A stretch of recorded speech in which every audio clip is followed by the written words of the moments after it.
롯데그룹의 유동성 위기 조금씩 가라앉아 가고 있기는 합니다. 그렇지만 롯데는요 확실하게 비상사태 상태입니다. 롯데의 핵심 역량이 백화점이잖아요. 유통업인데 백화점도 팔고 또 호텔이 또 핵심이거든요. 호텔도 팔고 롯데의 핵심 역량을 계속 판다고 이야기하니까 이게 굉장히 두렵다는 생각이 들죠.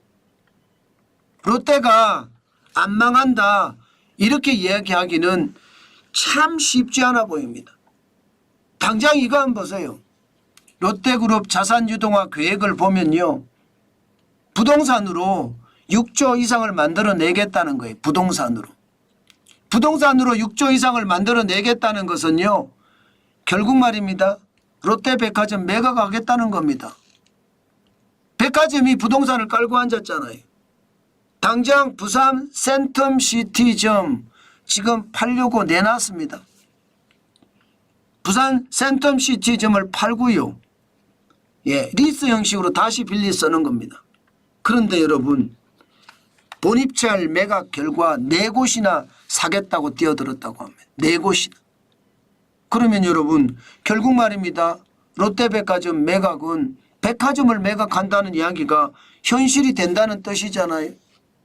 여기에다 호텔도 현재까지 나오는 것을 보면 최소 3곳 이상은 매각한다는 이야기예요. L7 홍대 호텔도 매각한다는 이야기가 나오고요. 마포시티 호텔도 매각한다는 이야기가 나옵니다. 롯데호텔 울산도 매각한다고 이야기가 나오고요. 그 외에도 말입니다. 리조트도 있고 골프장도 있으니까 김해시씨 같은 경우도 있잖아요. 아마 국내에만 말입니다. 호텔, 리조트, 골프장, 놀이시설 이렇게 하면 12곳이 있습니다. 12곳 중에 몇 개를 팔까요? 많이 팔겠죠. 특히 백화점은 굉장히 많이 팔 겁니다. 그 정도로 말입니다. 롯데는 부동산을 유동화시켜서 단기 자금을 갚아야 됩니다. 단기 자금이 적지 않거든요. 당장 롯데 지주와 호텔 롯데, 롯데케미칼 1년 만기 이하 단기 차입금 합산액을 보면 2024년 6월 말 기준으로 14조 836억 원입니다. 1년 이하면 기본적으로 내년까지는 갚아야 되는 거라고 생각을 할 수 있잖아요. 그죠? 1년 이내면.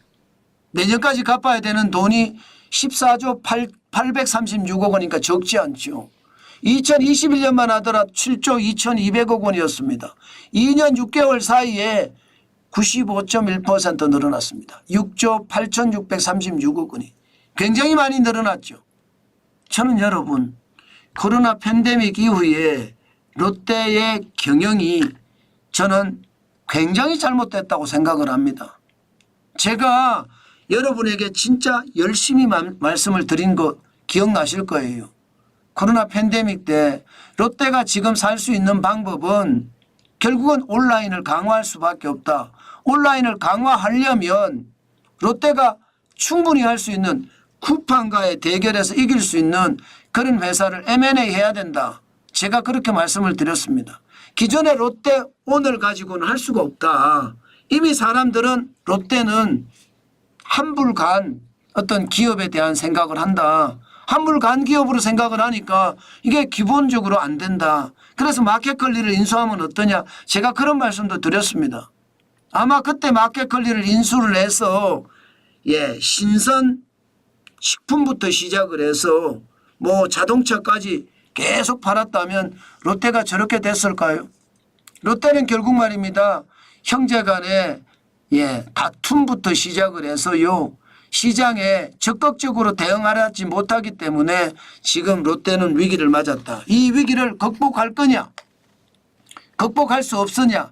이것은요. 전적으로 롯데 직원들에게 달려 있습니다. 왜 달려 있느냐? 일단 부채가 많습니다. 단기 부채도 이렇게 많지만 전체 부채도 말입니다. 29조 예, 9억 원 정도 됩니다. 롯데 지주와 호텔 롯데, 롯데케미칼 이 세 회사의 총 차입금이 말입니다. 적은 금액 아니죠. 2021년에 19조였어요. 19조 3,997억 원. 10조 5,512억 원이 늘었습니다. 2년 6개월 사이 54.4%가 는 겁니다. 엄청나게 늘었죠. 예. 그러면 여러분 앞으로 사업이 좋아져야 되잖아요. 사업이. 그런데 좋아질 수가 있을까요? 지금 앞으로도요.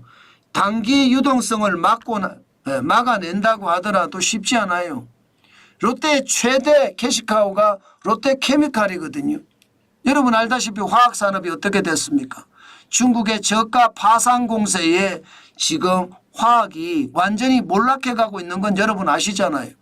롯데케미칼은 이제 돈을 버는 기계가 아니게 생겼습니다. 그나마 돈을 버는 게 호텔 롯데인데 호텔 롯데도 심상치 않거든요. 그 정도로 상황이 나빠진다. 그러면 백화점이 좀 벌어줘야 될 거 아니에요. 지주회사 쪽에서. 백화점이 벌어줘야 되는데 여러분 알다시피 온라인에서 싹쓸이해 갑니다. 오프라인은 굉장히 힘듭니다. 게다가 주머니에 돈들이 없어요. 그러니까 온라인까지 사람들이 안 간다는 뜻. 오프라인은 아예 안 삽니다. 온라인에서 다 삽니다. 근데 온라인에서 보세요. 여기에 롯데의 그림자가 보입니까? 롯데의 그림자가 아예 보이지 않습니다. 신세계의 그림자는 보입니다. 이마트의 그림자는 보여요. G마켓이 보이잖아요. G마켓. 그런데 롯데의 그림자는 아예 없습니다. 대신에 그 자리를 알리익스프레스라는 중국 업체가 875만 명의 활성 이용자를 확보하면서 우리나라에서 두 번째 큰 쇼핑몰로 성장했습니다. 테무는 658만 명으로 지금 사실상 말입니다. 우리나라의 네 번째 종합 쇼핑몰 웹으로 성장을 했습니다. 롯데는 그림자도 안 보여요. 그렇다고 앞으로 사업이 잘 될 거냐? 아니에요. 온라인도 지금 롯데온은 보이지도 않지만 제일 심각한 것은요. 유통산업에는 여전히 규제가 있거든요. 월 2회에 공휴일 휴업을 해야 되고요. 예. 뭐 이게 2012년에 도입을 했거든요.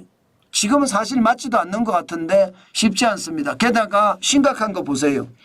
온라인 배송 금지입니다. 밤 12시부터 오전 10시까지. 참 웃기는 규제가 있죠. 롯데 입장에서는 이게 아킬레스건이 아니라 롯데를 망하게 하는 규제다 이렇게 생각할 수 있겠죠. 이게 온라인 쇼핑몰은 안 그렇거든요. 예, 쿠팡이나 나머지 말입니다. 알리나 11번가나 테무나 G마켓이나 다 안 그렇습니다. 그런데 이게 온라인 오프라인에서는 이런 일이 벌어지고 있다는 이렇게 되면 여러분 제가 봐서는 롯데가 버티기가 참 쉽지 않을 겁니다. 지금 당장 뭐 어떻게 부동산을 팔아서 유동화를 시켜가지만 결국은요 최악의 시나리오를 쓸 수 있습니다. 저는 여러분 롯데가 구조조정을 잘해야 된다고 생각을 해요. 그렇지 않으면 이제 최악의 시나리오 써갈 겁니다. 어떤 구조조정을 해야 되느냐. 기본적으로는 계열사 팔아야죠. 부동산을 유동화해서 저는 돈을 마련한다고 모든 문제가 해결되지는 않습니다. 현재까지 롯데 렌탈을 팔겠다 이렇게 나와 있어요. 시가는 1조입니다. 1조 5,551억 원. 이게 아마 메가그램이 1조 한 5천억 정도는 받을 거라 예상을 합니다. 롯데 렌탈이. 그만큼 말입니다. 계열사를 팔아서라도 일단 살고 봐야 되거든요. 핵심 있잖아요. 핵심. 롯데 칠성도 있고 남선 알루미늄도 있고 하니까 일단 말입니다. 롯데는 생존의 길을 선택을 해야 되고 생존의 길을 선택한 다음에 유통산업의 구조조정 저는 반드시 뒤따라야 된다고 생각을 합니다.